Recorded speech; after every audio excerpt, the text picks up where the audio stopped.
जोडे जोडेपछि लिएर गएको अब के तपाईँलाई के अब खेल्नु हुँदैन भने निकै हो हामी मान्नु भने लो बाजा त्यसै लो बाजा हामीले त्यसै के अरे मारा नि उठाएर हिँडेको त्यसै हो हामी बाजामा चाहिँ मारा नि उठाएर हिँडेको भनेपछि नजिकै ठाउँका लु खेल्नु आउँछ नि तर भलि माइलाका भन्नु पुग्दा नि 1600 भएछ हो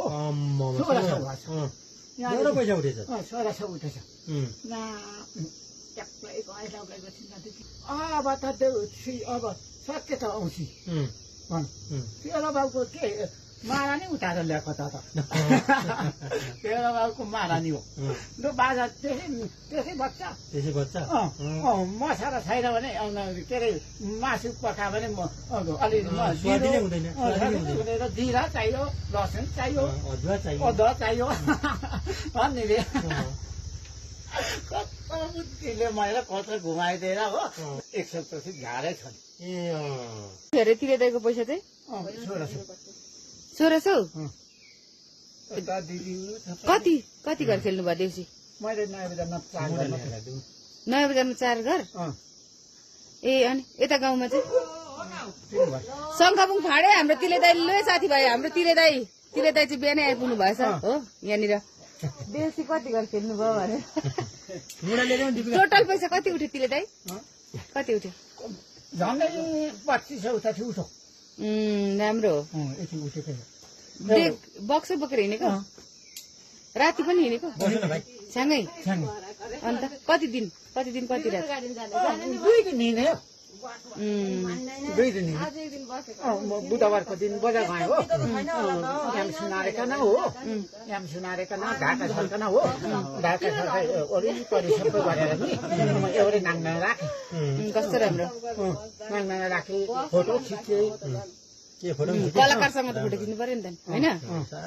हाम्रो गाउँको डरलाग्दो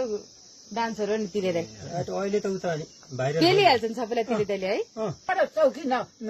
मसल बोकेर गएको त म पुगेपछि नि ल मसल कुदाएको डरले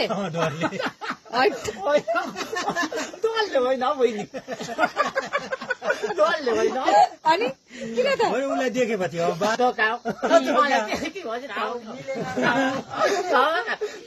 भागो हो म सिधा मान्छेले मलाई हाँस पनि उठो हो हाँस्यौँ भने के गर्नु हो यो त भयो बहिनी रमाइलो भयो जेस यसपालिको तिहार रमाइलो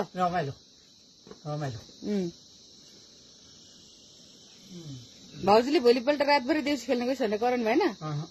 केही भन्नु त्यसो गर्नु हुँदैन माया गर्छन् तिलदाईले है भाउजूलाई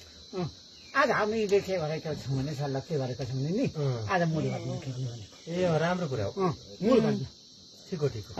राम्रो खेल्नुपर्छ नि खेल्नु तँलाई त अब कहाँ जितियोसँग कसैले रोक्दैन नि त रोक्यो कि खायो खायो डनै हो नि त डनै हो काँटा गोटी खाइहाल्छ नि